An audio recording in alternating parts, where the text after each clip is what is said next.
জীবন, যেটা খুব সহজ একটি শব্দ, কিন্তু বাস্তবে কি জীবন সত্যিই এতটা সহজ?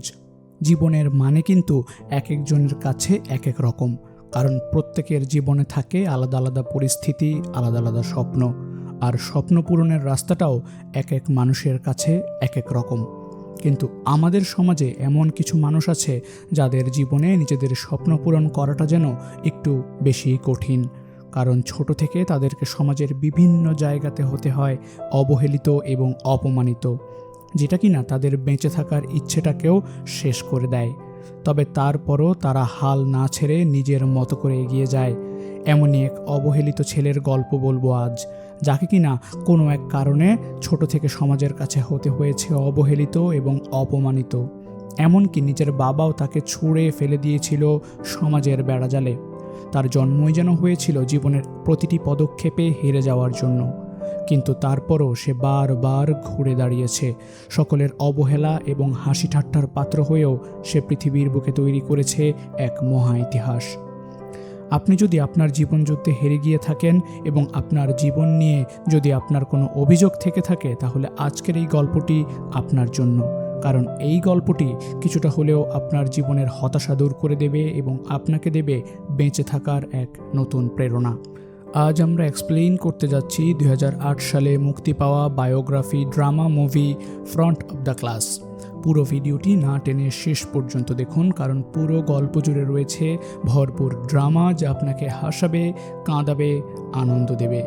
আর হ্যাঁ, অ্যাশেন্স অফ মুভিজে নতুন হয়ে থাকলে এখনই চ্যানেলটি সাবস্ক্রাইব করে বেল আইকনটি অন করে দিন।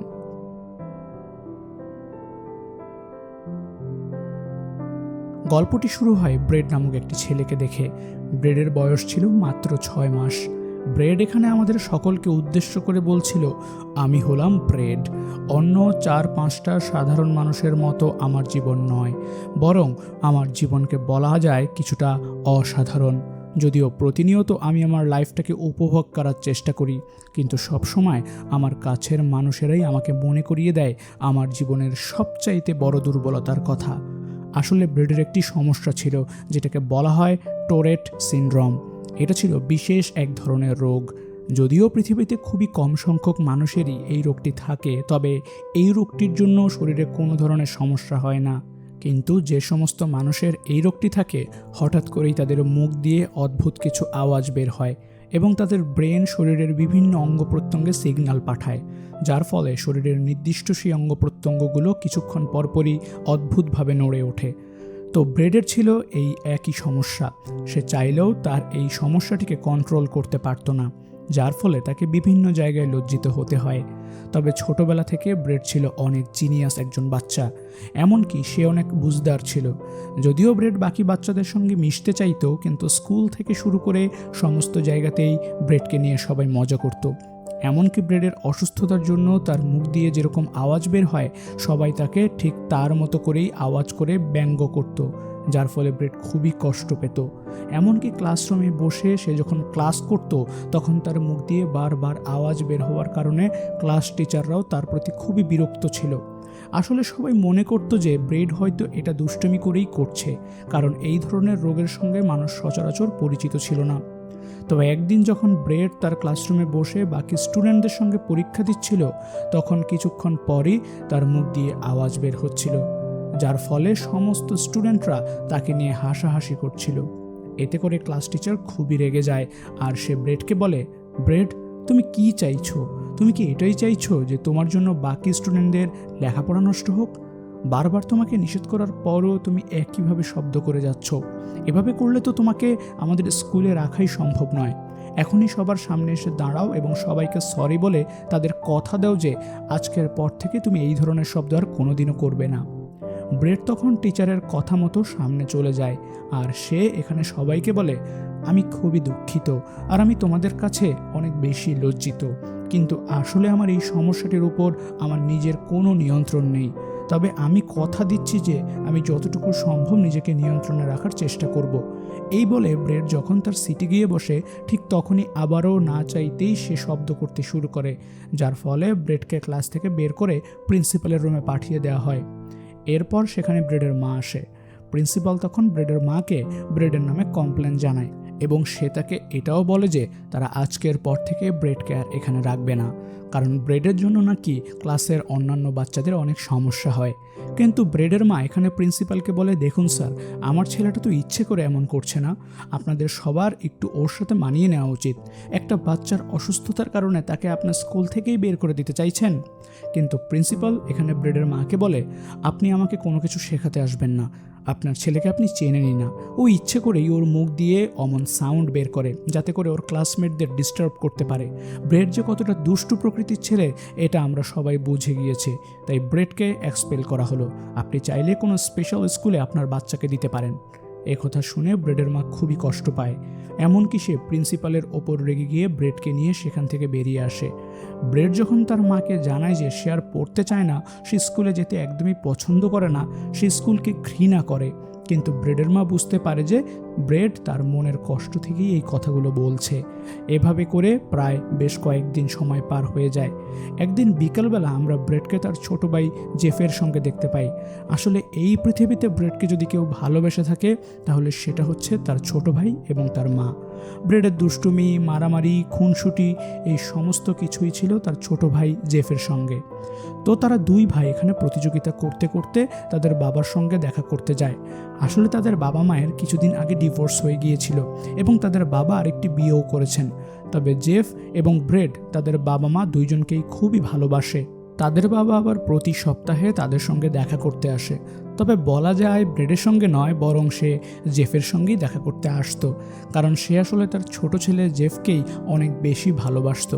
আর ব্রেডের ওই সমস্ত অদ্ভুত আওয়াজের কারণে বাকিদের মতো সেও ব্রেডকে একদমই পছন্দ করতো না।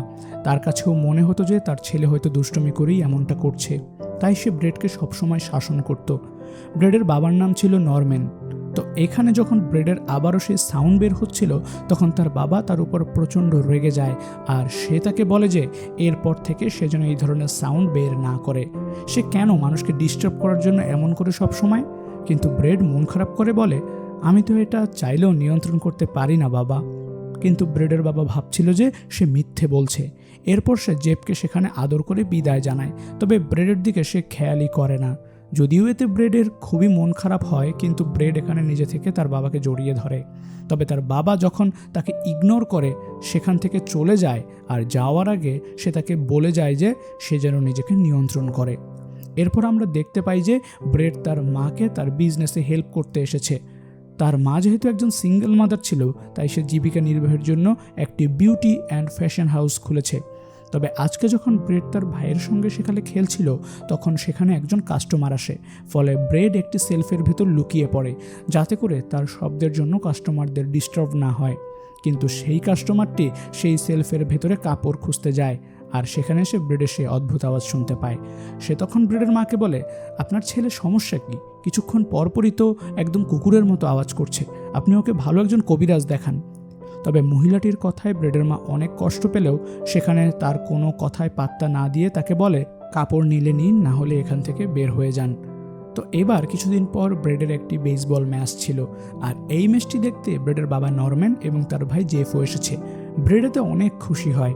তো এখানে দেখা যায় ব্রেড অনেক ভালো পারফরমেন্স করছে, যার ফলে নরম্যান এবং জেফ খুবই খুশি হয়ে যায়। তবে এখানেও ব্রেডের বারবার টোরেট সিনড্রোম দেখা দিচ্ছিল।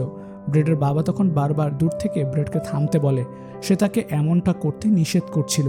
তো ম্যাচটি বেশ ভালোভাবেই শেষ হয়। এরপর নরম্যান তার দুই ছেলের সঙ্গে যখন গল্প করছিল তখনও কিছুক্ষণ পরপর ব্রেডের মুখ দিয়ে সাউন্ড বের হচ্ছিল, যার ফলে এখানকার সমস্ত মানুষেরা তাদের দিকে বারবার তাকাচ্ছিল। নরম্যান এতে খুবই লজ্জায় পড়ে যায়। সে বারবার ব্রেডকে থামতে বলে, কিন্তু ব্রেড না থামলে সে তখন তাদের দুজনকে নিয়ে কোনো মতে সেখান থেকে চলে যায়। এরপর নরম্যান যখন তাদের দুই ভাইকে তাদের বাড়ি ড্রপ করে দেওয়ার জন্য নিয়ে যাচ্ছিল তখন সে গাড়িতে বসে তাদের দুই ভাইকে গল্প শোনাচ্ছিল যে কিভাবে তার সঙ্গে তাদের সৎ মায়ের দেখা হয়েছে, যার নাম ছিল আটলান্টা। এরপর নরম্যান এখানে ব্রেড এবং জেফকে বলে আজ থেকে আটলান্টাকে মা বলে ডাকতে। ব্রেড তখন তাকে বলে, কেন বাবা, আমাদের মা তো এখনো বেঁচে আছে, তাহলে আমরা কেন অন্য আরেকজন মহিলাকে মা বলে ডাকবো? একথা শুনে নরম্যান কিছুটা রেগে যায়, আর সে তার দুই ছেলেকে পুরো বিষয়টি বুঝিয়ে বলার চেষ্টা করে। কিন্তু তার কথা বলার মাঝখানে বারবার ব্রেডের টরেট সিনড্রোম দেখা দিচ্ছিল। এতে করে এক পর্যায়ে নরম্যান তাকে অনেক জোরে ধমক দেয়, আর সে তাকে বলে, তোমাকে কতক্ষণ থেকে বলছি চুপ থাকতে, তুমি তারপরও আমার কথার মাঝখানে একই আওয়াজ করেই যাচ্ছ। তোমার জন্য আমাকে কত জায়গাতে লজ্জিত হতে হয় সেটা কি তুমি জানো? তোমার মা তোমাকে এসব শিখিয়েছে, তাই না? আমি তোমাদের সাথে থাকলে তোমাকে অন্তত এতটা বেয়াদব বানাতাম না। এখনও সময় আছে, ভদ্র হতে শেখো ব্রেড। নরম্যানের এসব কথা শুনে ব্রেড অনেক কষ্ট পায়। তার চোখ একদম অশ্রুতে ছলছল করছিল, কিন্তু সে কোনো মতে নিজের কান্না ধরে রাখে। এরপর আরও বেশ কয়েকদিন সময় পার হয়ে যায়। ব্রেডের মা এলিজা ব্রেডকে নিয়ে অনেক দুশ্চিন্তায় ছিল। সে আসলে ব্রেডের এই রোগটি সম্পর্কে কিছুই জানতো না, তাই সে বুঝতে পারছিল না যে কোথায় নিয়ে গেলে ব্রেড ভালো হবে। তবে সে একজনের পরামর্শ অনুযায়ী ব্রেডকে নিয়ে সে অনেক ভালো একজন সাইকিয়াট্রিস্টের কাছে যায়। তো ব্রেডের এই সমস্ত কন্ডিশন দেখে সে ব্রেডকে নানা ধরনের প্রশ্ন করে। সে তার বাবা মায়ের উপরে কোনোভাবে নারাজ কিনা, কিংবা তাদের ডিভোর্সের কারণে সে ডিপ্রেসড কিনা। যদিও ব্রেড জানায় যে তার এমন কোনো সমস্যা নেই, বরং সে তার লাইফে যেমন আছে সেটাকে অনেক উপভোগ করে। কিন্তু তারপরও সাইকিয়াট্রিস্ট এলিজাকে বলে যে তার সঙ্গে তার হাজব্যান্ডের ডিভোর্সের কারণেই ব্রেডের এমনটা হয়েছে। কিন্তু এলিজা এই উত্তরে সন্তুষ্ট ছিল না, কারণ ব্রেডের এই সমস্যা তাদের ডিভোর্সের আগে থেকেই ছিল। তাই সে তখন ব্রেডকে নিয়ে সোজা একটি লাইব্রেরিতে চলে যায়। তবে ব্রেড লাইব্রেরির বাইরেই তার মায়ের জন্য অপেক্ষা করতে চায়, কারণ ভেতরে গিয়ে সে কোনো মানুষের ডিস্টার্বের কারণ হতে চায় না। ব্রেডের কথা শুনে ব্রেডের মা তখন একাই লাইব্রেরির ভেতরে চলে যায়, আর সে দ্রুত সেখান থেকে কয়েকটি বই নিয়ে বাড়িতে চলে আসে। আর সে সারা রাত জেগে সেই বইয়ের মাধ্যমে এটাও রিসার্চ করে যে ব্রেডের সমস্যাটা আসলে কী। ব্রেড তখন তার মাকে এতটা পরিশ্রম করতে দেখে সে তার কাছে এসে তাকে সরি বলে, কারণ তার জন্যই তার মাকে এতটা কষ্ট পেতে হচ্ছে।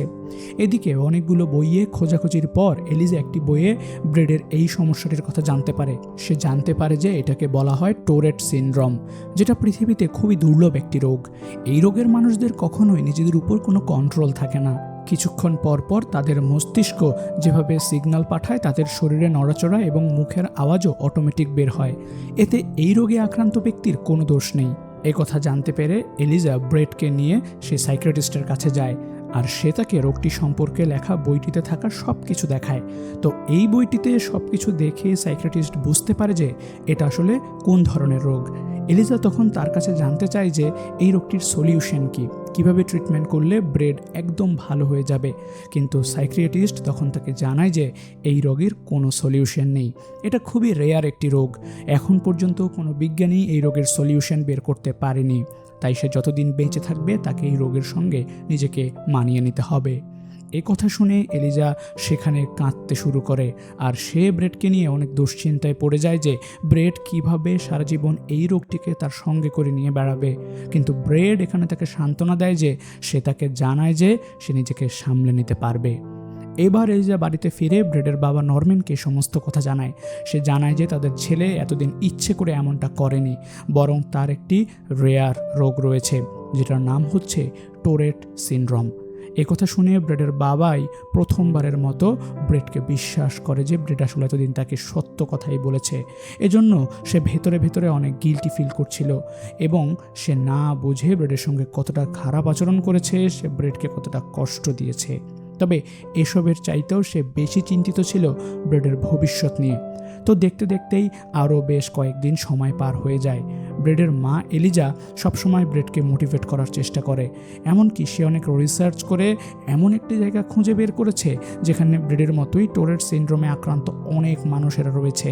এলিজা তখন ব্রেডকে সেখানে নিয়ে যায়, যাতে করে ব্রেড তাদের দেখে মোটিভেট হতে পারে।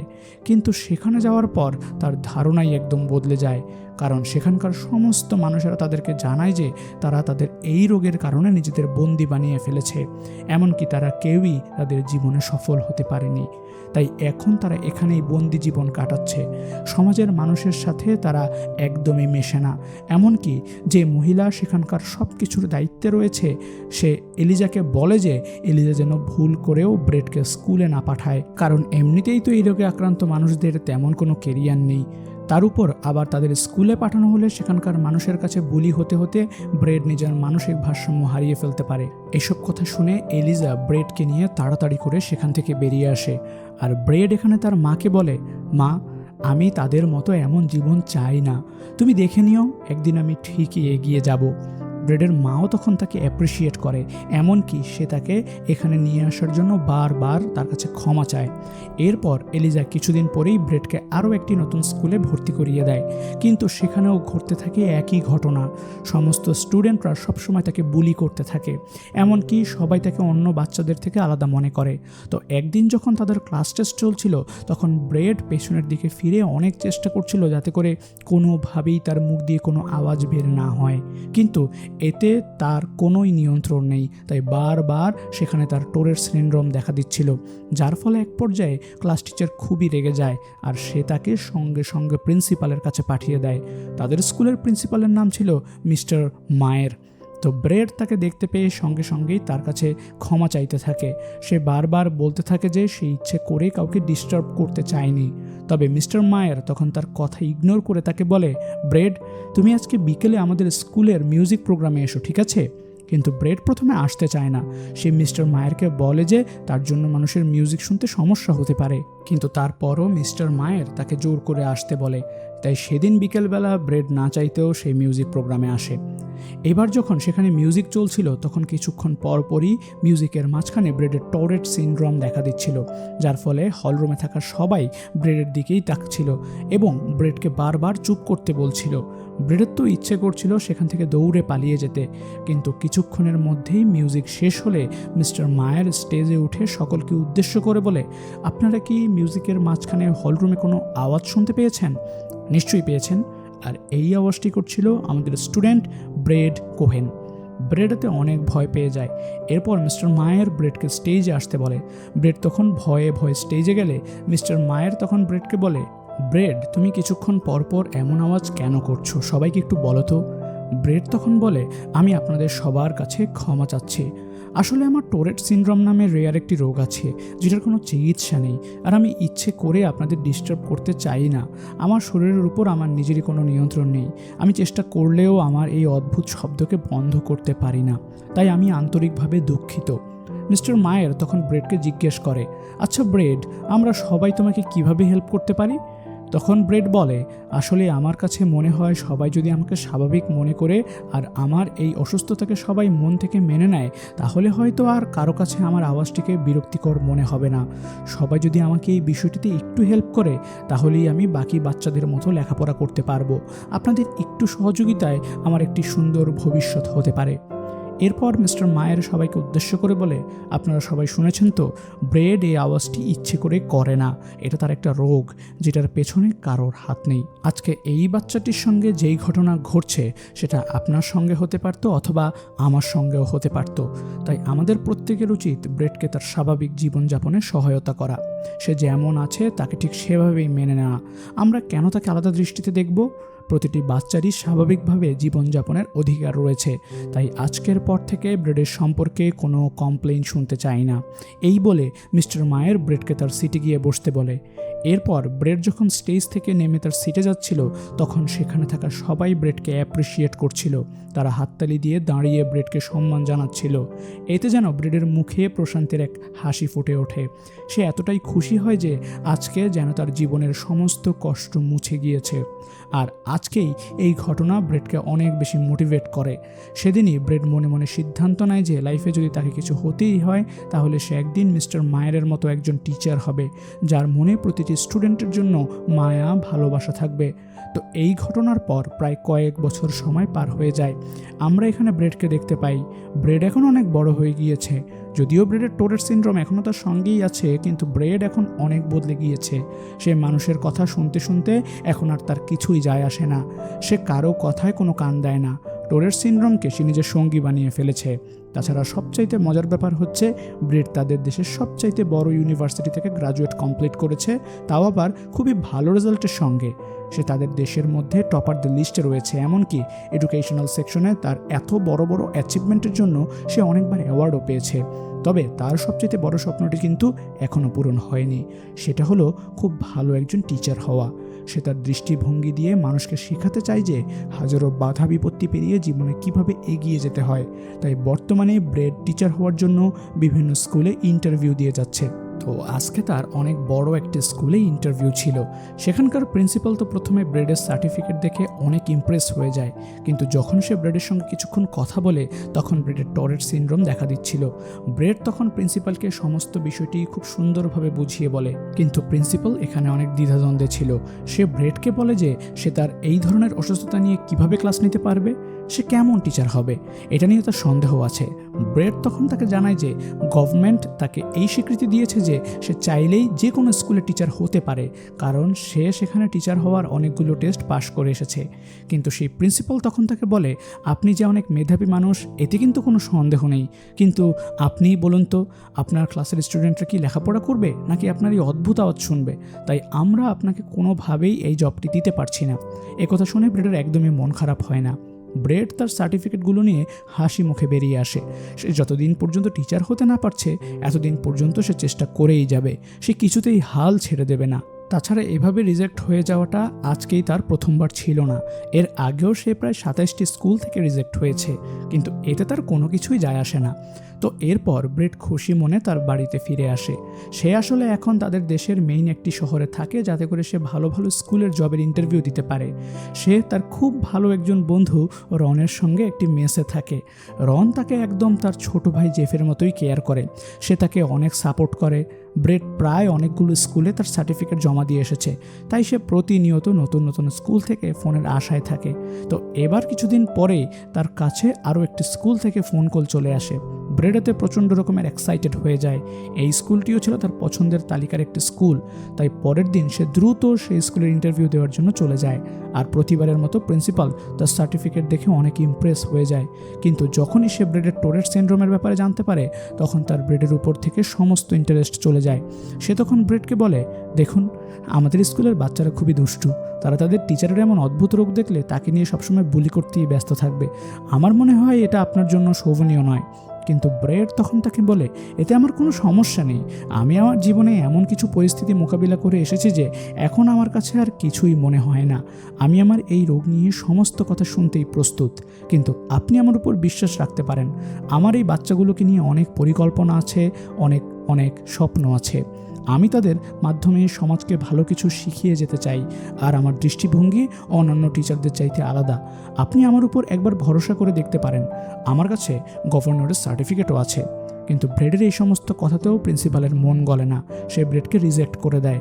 আর এরপরেই ব্রেড আরও বেশ কয়েকটি স্কুল থেকে রিজেক্ট হয়ে যায়, তবে তারপরও সে আশা ছাড়ে না, সে শুধুমাত্র একটি সুযোগের অপেক্ষায় থাকে। তো এবার একদিন হঠাৎ করেই তার বাবা নরম্যান ফোন করে। নরম্যানের সঙ্গে এখন তার সম্পর্ক অনেকটাই স্বাভাবিক হয়ে গেছে। তো নরম্যান যেখানে কাজ করে সে ব্রেডকে সেখানে আসতে বলে। ব্রেডের সঙ্গে সঙ্গেই তার বাবার সঙ্গে দেখা করতে চলে যায়। এরপর তার বাবা এখানে তাকে বলে, তুমি আর কতদিন এভাবে চেষ্টা করে যাবে, অনেক তো হলো। তোমার কি মনে হচ্ছে না যে টিচার হওয়া তোমার জন্য সঠিক প্রফেশন নয়? এভাবে আর কতদিন তুমি তোমার সময় নষ্ট করবে? তাই আমি চাই তুমি সময় নষ্ট না করে আমার সঙ্গে এখানেই কাজ করো। নরম্যানের কথা শুনে ব্রেড এতে অনেক রেগে যায়, আর সে তার বাবাকে বলে, যা কিছুই হয়ে যাক আর যতই সময় লাগুক, তাও আমি আমার স্বপ্ন থেকে বিন্দু মাত্র নড়ব না বাবা। আমার জীবন থেকে সমাজকে আমার অনেক কিছু দেওয়ার বাকি আছে, যেটা আমি শুধুমাত্র টিচার হয়েই করতে পারবো। তুমি তো আমার বাবা হও, তোমার তো অন্তত আমাকে সাপোর্ট করা উচিত, কিন্তু তুমি সেটা না করে আমাকে কেন ডিমোটিভেট করছো? এরপর ব্রেড সেখান থেকে চলে আসে। কিছুদিন পর ব্রেডকে আবারও একটি স্কুলে ইন্টারভিউর জন্য ডাকা হয়। ব্রেড এখানে প্রিন্সিপালকে তার টোরেট সিনড্রোমের ব্যাপারে সব কিছু খুলে বলে। তো সব কিছু শুনেই প্রিন্সিপাল তাকে বলে, যদিও আপনার এই রোগটির জন্য বাচ্চাদের লেখাপড়ায় অনেক সমস্যা হতে পারে, কিন্তু এতে আমার কিছু যায় আসে না। আর প্রতিনিয়ত নতুন নতুন টিচারদের ইন্টারভিউ নিতে আমার একদমই ভালো লাগে না। আপনিও এখানে টাকার জন্য এসেছেন, আর আমিও টাকার জন্য জব করছি, তাই অন্য কোনো দিক আমাদের খেয়াল রাখার কোনো প্রয়োজন নেই। আপনাকে অনেক অনেক অভিনন্দন, আমি আপনাকে এই জবটি দিচ্ছি। কিন্তু ব্রেড এখানে তাকে বলে, আপনি আমাকে জব দিলেও আমি আপনার জবটি আর করতে পারবো না। লোকটি তখন এর কারণ জানতে চায়। ব্রেড তখন তাকে বলে, আমি এমন কোনো প্রিন্সিপালের স্কুলে জব করতে চাই না যার কিনা স্কুলের স্টুডেন্টদের নিয়ে কোনো চিন্তা নেই। আপনার এত নিচু মন মানসিকতার জন্য আপনার লজ্জা হওয়া উচিত। এই বলে ব্রেড তার সমস্ত সার্টিফিকেট নিয়ে সেখান থেকে বেরিয়ে যায়, আর সে দ্রুত তার গাড়িতে এসে বসে পড়ে। আজকে সে তার মনে অনেক কষ্ট পেয়েছে, তার এই টোরেট সিনড্রোমের জন্যই তাকে এই সমস্ত পরিস্থিতি সহ্য করতে হচ্ছে। তাই আজকে তার নিজের উপরই অনেক রাগ হচ্ছিল। সে তার গাড়িতে বসে আজকে প্রথমবারের মতো অনেক কাঁদে। এরপর সে সেদিন রাতের বেলা তার মা এলিজাকে ফোন করে আর সে তার মাকে তার সমস্ত পরিস্থিতির কথা খুলে বলে। এলিজা তখন তাকে বলে, তুমি যখন ছোট ছিলে তুমি তখন আমাকে একটি কথা বলেছিলে। তুমি বলেছিলে যে তোমার জীবনে যা কিছুই হয়ে যাক না কেন তুমি কখনোই তোমার টোরেট সিনড্রোমকে জিততে দেবে না। আর আমিও এটা মনে প্রাণে বিশ্বাস করি ব্রেড। তুমি চেষ্টা চালিয়ে যাও, আমার বিশ্বাস তুমি একদিন তোমার স্বপ্ন অবশ্যই পূরণ করতে পারবে। মায়ের কথা শুনে ব্রেডের মন অনেকটাই ভালো হয়ে যায়। সে আবার তার লাইফে একটি মোটিভেশন খুঁজে পায়। আর পরের দিনই সে তার সার্টিফিকেটগুলোর অনেকগুলো কপি করে নিয়ে আসে। এমনকি সে একটি ম্যাপের মাধ্যমে সেই সমস্ত স্কুলের লিস্ট তৈরি করে ফেলে যে সমস্ত স্কুলে টিচারের প্রয়োজন আছে। এরপর সে ছোট থেকে বড় সমস্ত স্কুলগুলোতে তার ডকুমেন্টগুলো জমা দিয়ে আসে। সে ডিসাইড করে যে প্রতিটি স্কুলে এসে ইন্টারভিউ দিতেই থাকবে, সে কখনোই হাল ছাড়বে না। তাই আনন্দের সাথে সে নিজের লক্ষ্যের দিকে এগিয়ে যেতে থাকে।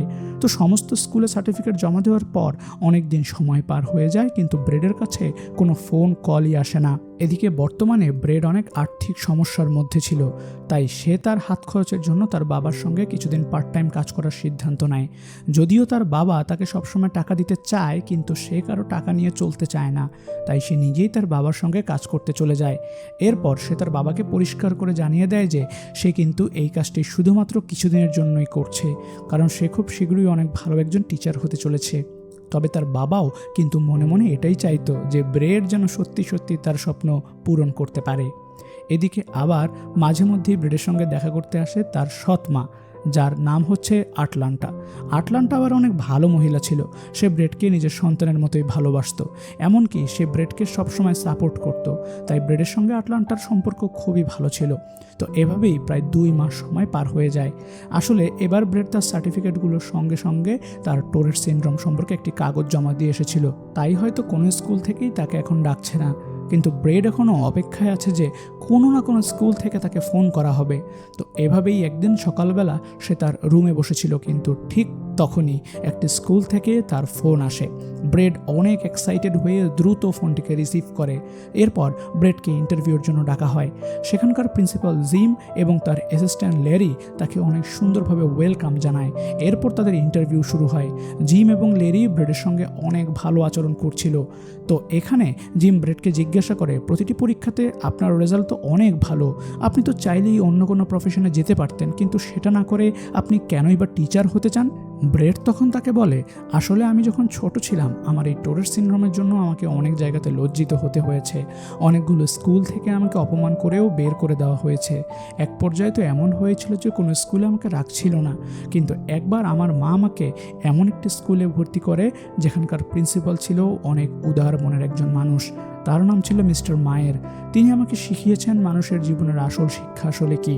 আসলে আমরা বই পুস্তকে যে শিক্ষাগুলো পেয়ে থাকি সেটা কখনোই আমাদের মানবিকতা ও নৈতিকতার শিক্ষা দিতে পারে না। সেটার জন্য প্রয়োজন একজন ভালো পথ প্রদর্শকের। কোনো উচ্চ শিক্ষিত মানুষ হলে সে মানুষ হয় না। মানুষ হতে হলে মানুষের মধ্যে মনুষ্যত্ব থাকতে হয়। আর আমি আমাদের সমাজের মধ্যেই এই শিক্ষাটিকেই পৌঁছে দিতে চাই। আমি মিস্টার মায়ের মতোই একজন শিক্ষক হতে চাই। মিস্টার মায়ের ঠিক যেভাবে আমার জীবন বদলে দিয়েছে, আমিও চাই যে আমার মাধ্যমে এমন হাজারো শিশুর জীবন বদলে যাক, তারা সবাই সমান অধিকার নিয়ে বেড়ে উঠুক, এটাই আমার স্বপ্ন। তাই প্রায় 30টিরও বেশি স্কুল থেকে রিজেকশন পাওয়ার পরও এখনও আমি আমার চেষ্টা চালিয়ে যাচ্ছি। আর যদি আপনারাও আমাকে রিজেক্ট করে দেন, এতেও আমার কোনো সমস্যা নেই। আমি আমার জীবনের শেষ নিঃশ্বাস পর্যন্ত আমার স্বপ্নের দিকে এগিয়ে যেতে থাকব। ব্রেডের এই সমস্ত কথা শুনে প্রিন্সিপাল জিম এবং লেরি অনেক ইমপ্রেস হয়ে যায়। তাদের কাছে ব্রেডের চিন্তাধারা অনেক অসাধারণ মনে হয়। তারা ব্রেডের জীবনের গল্প শুনতে অনেক বেশি আগ্রহী হয়ে ওঠে। ব্রেডও এই প্রথমবারের মতো কারো সঙ্গে কথা বলে এতটা কমফোর্টেবল ফিল করে। তারা সবাই প্রায় 2 ঘন্টা যাবৎ একসঙ্গে গল্প করে। এটা ছিল ব্রেডের জীবনের সবচাইতে বেস্ট ইন্টারভিউ। তো ইন্টারভিউ শেষ হলে প্রিন্সিপাল এবং লেরি তাকে জানায় যে তারা তাকে খুব শীঘ্রই তাদের ডিসিশন জানাবে। যদিও ব্রেডের ইন্টারভিউ খুবই ভালো হয়েছিল, কিন্তু তারপরও সেই স্কুলে জব পাওয়ার খুব একটা আশা করছে না। তবে এরপরেই দেখা যায় পরের দিন আবারও ব্রেডকে ডাকা হয়। তো এখানে ব্রেডকে স্কুলের বাকি টিচারদের সঙ্গে পরিচয় করিয়ে দেওয়া হয়। আর টিচাররাও ব্রেডের কাছ থেকে তার জীবনের গল্প শুনে এবং ব্রেডের চিন্তাভাবনা শুনে তারাও তার প্রতি অনেক ইমপ্রেস হয়, যার ফলে অবশেষে ব্রেডকে স্কুলের জবটি দেওয়া হয়। ব্রেড এখন অফিসিয়ালি একজন টিচার। তার কাছে সব কিছু যেন স্বপ্নের মতো মনে হচ্ছিল। এবার রাতের বেলা ব্রেড তার মাকে এই খবরটি জানায়। তার মা এটা শুনে অনেক বেশি খুশি হয়ে যায়। সে এতটাই খুশি হয় যে খুশিতে তার চোখের পানি ধরে রাখতে পারছিল না, কারণ সে তো এটা খুব ভালোভাবেই জানে যে তার ছেলে এই জায়গাতে আসতে কতটা কষ্ট করেছে। এরপর সে মজা করে তার ছেলে ব্রেডকে বলে, লাইফে তো অনেক কষ্ট করেছো, আশা করছি এখন থেকে তোমার জীবন অনেক ভালো কাটবে। এখন তো তুমি অনেক বড় হয়ে গিয়েছো, তাহলে তুমি তোমার মতোই একজন ভালো মনের মানুষ কেন নিজের জন্য খুঁজে নিচ্ছ না? এ কথা শুনে ব্রেড তার মাকে বলে, এসব তুমি কি বলছো মা? তোমার কাছে কি মনে হয় যে কোনো মেয়ে আমার টোরেট সিনড্রোমের ব্যাপারে জানতে পারলে আমাকে বিয়ে করতে চাইবে? তুমিই বলো, কোনো মেয়ে কি চাইবে যে তার হাজব্যান্ড এমন একজন মানুষ হোক? ব্রেডের মা তখন বলে যে সব মানুষই এক হয় না। ব্রেডের জন্য হয়তো কোনো না কোনো মানুষ আছে যে কিনা তাকে সত্যিই মন থেকে ভালোবাসবে। মায়ের এসব কথা শুনে ব্রেড তখন কোনো কিছু চিন্তা না করে এমনি একটি ডেটিং সাইটে তার একটি প্রোফাইল তৈরি করে রাখে। তো এবার ব্রেডের হাতে 2 দিন সময় ছিল স্কুলে ক্লাস নেওয়ার জন্য ভালোভাবে প্রিপারেশন নেয়ার। তাই ব্রেড খুব তাড়াতাড়ি করে সব কিছু রেডি করে ফেলে। এবার স্কুলে যাওয়ার পর লেডি তাকে তার ক্লাসরুম বুঝিয়ে দেয়। স্কুলের সমস্ত টিচাররা তাকে ক্লাসের সব কিছু সাজিয়ে গুছিয়ে দিচ্ছিল। এখানকার সবাই ব্রেডকে অনেক নর্মালভাবে দেখছিল। তো ব্রেডও সবার সঙ্গে মিলে তার ক্লাসটিকে সুন্দরভাবে গুছিয়ে ফেলে। আজকে ক্লাসরুমটি গুছিয়ে কালকে তার ক্লাস নেওয়ার কথা। তো সেদিন সে যখন তার বাড়িতে ফিরে আসে তখন সেই ডেটিং অ্যাপে নেন্সি নামক একজন মেয়ে তার সঙ্গে দেখা করতে চায়। তারা দুজনেই একটি কফি শপে এসে দেখা করে। নেন্সি মেয়েটি ছিল খুবই হাসি খুশি এবং চঞ্চল প্রকৃতির। তো ব্রেড এখানে হাসি মুখে নেন্সিকে তার পরিচয় দেয়। আর এখানে ব্রেডের টোরেট সিনড্রোম দেখা দিলে সে নেন্সিকে এ বিষয়ে সমস্ত কিছু খুলে বলে। তবে ব্রেডের এখানে টোরেট সিনড্রোম দেখা দিলে সবাই যখন তার দিকে তাকিয়েছিল তখন ব্রেড এখানে নেন্সিকে বলে, সবাই আমার দিকে কেন তাকাচ্ছে বলতে পারবে? নেন্সি বলে, কেন? ব্রেড তখন বলে, কারণ তারা ভাবছে এই ছেলেটি এত কুল আওয়াজ কিভাবে বের করছে। ব্রেডের এমন আত্মবিশ্বাস দেখে নেন্সি খুবই অবাক হয়। তার কাছে ব্রেডের পার্সোনালিটি অনেক ভালো লাগে। তারা এখানে নিজেদের পছন্দ ও অপছন্দ নিয়ে অনেক গল্প করে। আজকে সারাদিন তাদের দুজনেরই সময় বেশ ভালো কাটে। তবে যখন তাদের দুজনের বিদায়ের সময় আসে তখন নেন্সি ব্রেডকে খুবই সিম্পলভাবে বিদায় জানিয়ে চলে যায়। সে তাদের ডেটের ব্যাপারে কোনো কিছুই বলে না। যদিও প্রথমে ব্রেডের কিছুটা মন খারাপ হয়, কিন্তু পরে সে নিজেই বুঝতে পারে যে নেন্সির মতো এত সুন্দর একটি মেয়ে কেনই বা তার সঙ্গে ডেট করতে যাবে। এটা ভেবে সে তার বাড়িতে চলে আসে। আর রাতের বেলা যখন সে তার ক্লাসের জন্য প্রিপারেশন নিচ্ছিল ঠিক তখনই সে ডেটিং অ্যাপে তার কাছে একটি মেসেজ আসে। আর মেসেজটি করেছে তাকে ন্যান্সি। এটা দেখে ব্রেড অনেক বেশি খুশি হয়ে যায়। ন্যান্সি এখানে তার পছন্দের গান এবং শিল্পের কথা বলে এবং ব্রেডের কাছেও জানতে চায় যে তার কী ধরনের গান পছন্দ। তো এভাবেই তাদের দুজনের মধ্যে কথা শুরু হয়। তারা আস্তে আস্তে একে অপরের বন্ধু হয়ে যায়। তো এবার পরের দিন থেকেই ব্রেড তার স্কুলে ক্লাস নিতে শুরু করে। বাচ্চাদেরকে মজা দেওয়ার জন্য যা কিছু করা প্রয়োজন ব্রেড প্ল্যান মোতাবেক সেই সব কিছুই করে। এমনকি সে বাচ্চাদের জন্য তার একটি পোষা খরগোশ এখানে নিয়ে আসে। আর ক্লাসের প্রথম দিনেই সে বাচ্চাদেরকে তার নিজের ব্যাপারে সব কিছু বলে। এমনকি সে টোরেট সিনড্রোমের ব্যাপারেও সব কিছু খুলে বলে। সেই সাথে সে বাচ্চাদেরকে বলে যে তাকে তারা চাইলে যে কোনো প্রশ্ন করতে পারে, সে তাদের বন্ধুর মতো। বাচ্চারা এখানে তাকে নানা ধরনের অদ্ভুত অদ্ভুত প্রশ্ন করতে থাকে আর ব্রেড খুবই মজা করে তাদের প্রত্যেকের প্রশ্নের উত্তর দিতে থাকে। কিন্তু ব্রেডের ব্যবহারে তারা নিজেরাও অনেক ইমপ্রেস হয়ে যায়। বাচ্চাদের সঙ্গে ব্রেডের কথা বলার ধরনই ছিল একদম আলাদা। তাকে তার ক্লাসে দেখলে মনে হবে যে সে নিজেও যেন একটা বাচ্চা। ব্রেড এখানে তার টোরেট সিনড্রোম নিয়ে এমন মজার মজার কথা বলে যে বাচ্চাদের কাছে তার এই টোরেট সিনড্রোমটি অনেক মজার মনে হয়। একজন স্টুডেন্ট এখানে ব্রেডকে প্রশ্ন করে, আচ্ছা স্যার, আপনার এই সিনড্রোমটির কারণে আপনি কী করতে পারেন না? ব্রেড তখন তাকে বলে, আমি সব কিছুই করতে পারি, শুধুমাত্র একটি কাজ করা আমার জন্য কোনোভাবেই সম্ভব নয়। স্টুডেন্টরা তখন আগ্রহ নিয়ে জানতে চায় যে এটা কী কাজ। ব্রেড তখন তাদেরকে খুবই মজা করে উত্তর দেয়, আসলে আমি চাইলেও লুকোচুরি খেলতে পারি না। তোমরা তো অনেক বুদ্ধিমান, বুঝতেই তো পারছো। আমার এই শব্দের জন্য আমি এমনিই ধরা পড়ে যাব। বাচ্চারা ব্রেডের কথা শুনে অনেক হাসে। তো এভাবেই প্রায় বেশ কয়েকদিন সময় পার হয়ে যায়। এরপর হঠাৎ একদিন দেখা যায় যে স্কুলে আমান্ডা নামক একজন স্টুডেন্টের বাবা এসেছে, যার নাম ছিল হিলারি। হিলারি জোর করে আমান্ডাকে ব্রেডের ক্লাস থেকে নিয়ে গিয়েছে, কিন্তু আমান্ডা কিছুতেই অন্য ক্লাসে যাবে না। কারণ সে ব্রেডের ক্লাস করতে তো অনেক বেশি কমফোর্টেবল ফিল করে। তো প্রিন্সিপাল এবং ল্যারি হিলারিকে বোঝালে লোকটি কিছুই বুঝতে চাইছিল না। এরপর ব্রেড লোকটিকে বোঝাতে যেতে চাইলে লোকটি এখানে ব্রেডের সম্পর্কে অনেক আজে বাজে কথা বলে চলে যায়। সে বলে যে তার সন্তানের ভালো সেই সবচাইতে ভালো বোঝে। এসব কথা শুনে ব্রেড শুধুমাত্র হাসে, সে আর কিছুই বলে না। তবে লেরি ব্রেডকে ডিমোটিভেট হতে নিষেধ করে এবং সে তাকে তার মতো করে বাচ্চাদের পড়াতে বলে। তো ব্রেডও একদম বাচ্চাদেরকে নিজের সন্তানের মতোই আদর করে তাদেরকে পড়াতে থাকে, আর বাচ্চারাও এখন তাকে খুবই ভালোবাসে। এদিকে ব্রেড প্রতিদিন ক্লাস নেওয়ার সময় দেখতে পায় যে আমান্ডা লুকিয়ে লুকিয়ে তার ক্লাসের দিকে তাকিয়ে আছে। সে বুঝতে পারে যে আমান্ডার মনটা কতটা খারাপ, তাই ক্লাস শেষ করে সে লুকিয়ে লুকিয়ে আমান্ডার সঙ্গে দেখা করে। আমান্ডা বলে যে তার বাবা অনেক খারাপ, সে জোর করে তাকে তার ক্লাস থেকে নিয়ে গিয়েছে। তবে ব্রেড তাকে বলে বাবা মা সন্তানের জন্য যা কিছু করে ভালোর জন্যই করে, তাই কখনো এমনটা মনে করবে না আমান্ডা। আমি তো এই স্কুলেই আছি, তোমার যখন ইচ্ছে আমার সঙ্গে দেখা করতে চলে আসবে, ঠিক আছে? আমান্ডা এতে অনেক খুশি হয়। এরপর ব্রেড সেখানে থমাস নামক একজন বাচ্চাকে দেখতে পায়, যে কিনা ক্লাসের ফাঁকে নিজে একটি দরজার কাছে দাঁড়িয়ে আছে। থমাস হচ্ছে তাদের ক্লাসের সবচেয়ে দুর্বল স্টুডেন্ট, সে পড়তে একদমই পছন্দ করে না। তাই ব্রেড তখন থমাসকে আলাদা একটি ক্লাসে নিয়ে যায়। এরপর সে থমাসকে বলে, তোমার জন্য পড়াটা কত সহজ, তাও তুমি পড়ছো না, আর আমার জন্য লেখাপড়া কত কঠিন ছিল জানো? কিন্তু আমার মা আমাকে মোটিভেট করায় আমি সব বাধা পেরিয়ে লেখাপড়া করি। যদি আমার মতো একজন মানুষ পড়তে পারে, তুমি কেন পারবে না? এখন এই বিষয়টি বোঝানোর জন্য সে থমাসকে একটি বই পড়তে বলে, আর থমাসও বইটি পড়তে শুরু করে। এরপর ব্রেড পড়ার মাঝখানেই থমাসকে কিছুক্ষণ পরপরই তাকে ঝাঁকুনি দিয়ে আওয়াজ করতে থাকে। থমাস তখন ব্রেডকে বলে, আপনি এমন করলে আমি পড়ায় কিভাবে মনোযোগ দেব? এরপর ব্রেড তাকে বলে, ঠিক তাই, আমি যখন পড়তে বসতাম সবসময় আমার সঙ্গে এমনটাই ঘটতো, আমি আমার রোগের কারণে মনোযোগী দিতে পারতাম না। তো আমি যদি এমন একজন হয়েও লেখাপড়া করতে পারি, তাহলে তুমি কেন পারবে না বলো তো? এই বলে সে থমাসকে অনেক অ্যাপ্রিসিয়েট করে, আর সে থমাসকে একটি মুকুট পরিয়ে দিয়ে একজন রাজার গল্প শোনায়। এদিকে আবার ব্রেডের সঙ্গে ন্যান্সির সম্পর্ক অনেক ভালো হয়ে ওঠে। তারা দুজন মিলে নানা জায়গায় ঘুরতে যায় এবং লং ড্রাইভে বেরিয়ে একসঙ্গে গান করতে থাকে। একদিন ন্যান্সি ব্রেডের মায়ের সঙ্গে দেখা করতে চায়। ব্রেড তখন তাকে তাদের বাড়িতে নিয়ে যায়, যেখানে ব্রেডের আরও আত্মীয় স্বজনরা ছিল। ব্রেডের মা ন্যান্সিকে দেখে অনেক খুশি হয়, সে তাকে অনেক আদর করে। আর এখানে পার্টিতে যখন সবাই ব্যস্ত ছিল, তখন ব্রেড এখানে ন্যান্সিকে প্রথমবারের মতো প্রপোজ করে। ব্রেড ভয় পাচ্ছিল যে ন্যান্সি যদি তাকে ছেড়ে চলে যায়, কিন্তু ন্যান্সি তাকে জানায় যে সে প্রথম দিনই ব্রেডের প্রেমে পড়ে গিয়েছিল। ব্রেডের মতো এমন ভালো একজন মানুষকে কেউ কিভাবে না ভালোবেসে থাকতে পারে? তাই সেও ব্রেডকে অনেক ভালোবেসে ফেলেছে, সে সারা জীবন ব্রেডের পাশে থাকতে চায়। ব্রেড রাতের বেলা তার মাকে এই কথা জানায়। ব্রেডের মা এতে অনেক খুশি হয়, কিন্তু ব্রেড ভয় পাচ্ছিল যে কোনোদিন যদি ন্যান্সি তাকে ছেড়ে চলে যায়। তবে ব্রেডের মা তাকে বলে যে তার অনেক অভিজ্ঞতা রয়েছে, সে মানুষকে দেখলেই বুঝতে পারে যে সেই মানুষটি কেমন। তাই সে ন্যান্সিকে দেখে বুঝতে পেরেছে যে ন্যান্সি কতটা ভালো মনের একজন মানুষ। ন্যান্সি যেহেতু সবটা জেনে তাকে ভালোবেসেছে, তাই সে কখনোই তাকে ছেড়ে যাবে না।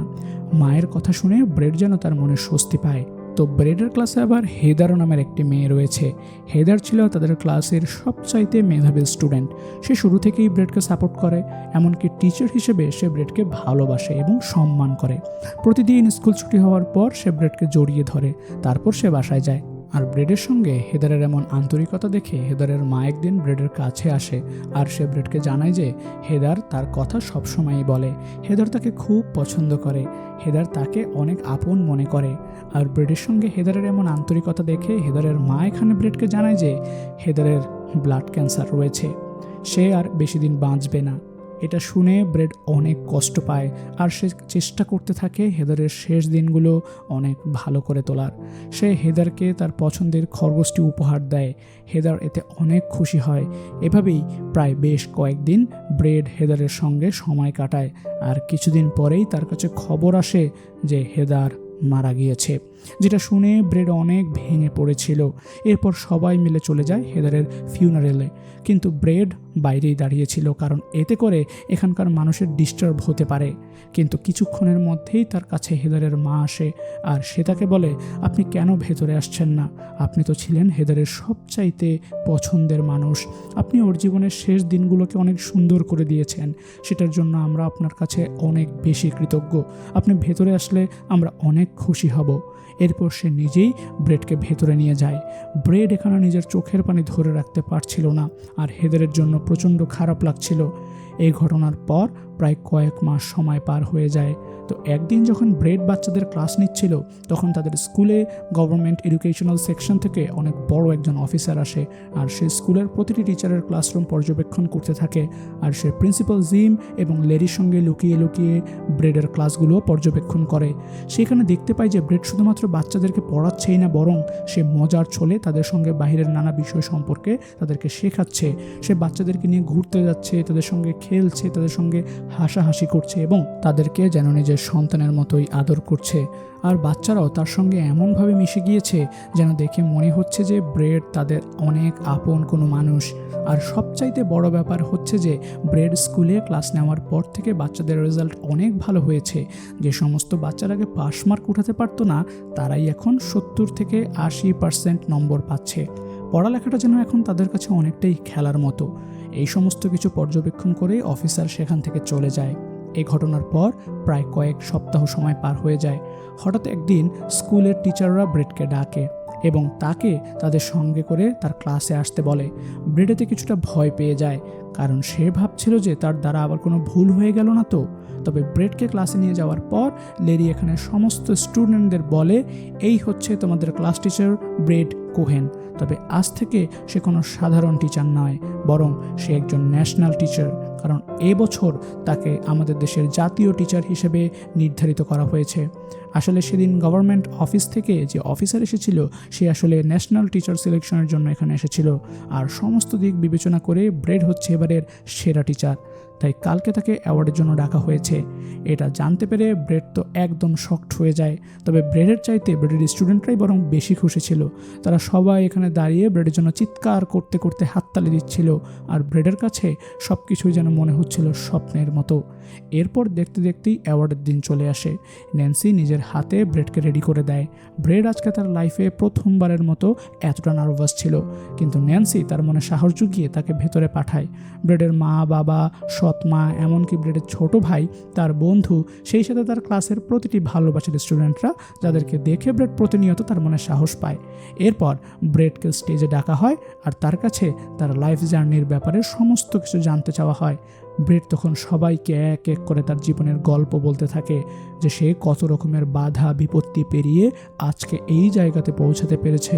আর আজকে এই জায়গাতে পৌঁছানোটা তার ছোটবেলা থেকে একটি স্বপ্ন ছিল, যেটা সে ঠিক সেদিন থেকেই দেখতে শুরু করেছিল, যেদিন তার জীবনে মিস্টার মায়েরা নামক সে টিচার এসেছিল। তার পরিবারের পরে মিস্টার মায়েরই হলো তার জীবনের সবচাইতে বড় অনুপ্রেরণা। সে যতদিন বেঁচে থাকবে মিস্টার মায়েরকে কোনোদিনও ভুলবে না। এরপর ব্রেড এখানে আরও বলে, আমি আজকে আপনাদেরকে আমার সবচাইতে বড় শক্তির ব্যাপারে বলতে চাই। সেটা শুনলে হয়তো আপনারা অনেক অবাক হতে পারেন, কিন্তু আমার লাইফে আমার সবচাইতে বড় শিক্ষক হচ্ছে আমার টোরেট সিনড্রোম। আর এটাই আমাকে আজকে এই জায়গাতে পৌঁছাতে সাহায্য করেছে। এই টোরেট সিনড্রোমের কারণে আমি সমাজের বাস্তবতা ছোট থেকেই শিখেছি, এবং এটাই আমাকে শিখিয়েছে যে জীবনে হাল না ছেড়ে কীভাবে এগিয়ে যেতে হয়। তাই আমি বলবো, টোরেট সিনড্রোম আমার কাছে সৃষ্টিকর্তার পক্ষ থেকে অনেক বড় একটি উপহার, যেটা সৃষ্টিকর্তা সবাইকে দেয় না।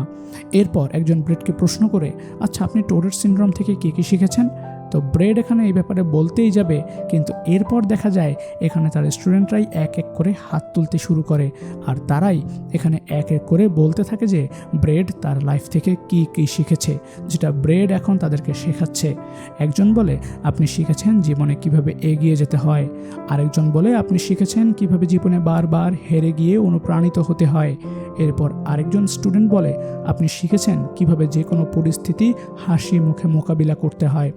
এভাবেই এক একজন স্টুডেন্ট এক একটি কথা বলতে থাকে, যেটা শুনে ব্রেডের চোখে যেন অশ্রু চলে আসে। ব্রেড সবাইকে মোটিভেট করার জন্য তার অ্যাওয়ার্ডটি সবার সামনে তুলে ধরে। সবাই এতে যেন খুশিতে আত্মহারা হয়ে পড়ে। প্রত্যেকেই এখানে ব্রেডকে হাততালি দিয়ে সম্মান জানায়। ব্রেড তো তার জীবনে এটাই চাইছিল যে সে যেভাবেই হোক তার টোরেট সিনড্রোমকে কিছুতেই জিততে দেবে না, সে নিজেই সবাইকে জিতিয়ে দেখাবে। আর আজকে সে জীবনের হাজারো বাধা বিপত্তি পেরিয়ে সত্যি সত্যি একজন সফল মানুষ হয়ে গিয়েছে। মুভিটি কেমন লাগলো কমেন্ট করে জানান। ভালো লাগলে অবশ্যই একটি লাইক দিন, বন্ধুদের সাথে শেয়ার করুন। দেখা হচ্ছে পরবর্তী কোনো টান টান এক্সপ্লেনেশনে। ততক্ষণ পর্যন্ত ভালো থাকুন, সুস্থ থাকুন। আল্লাহ হাফেজ।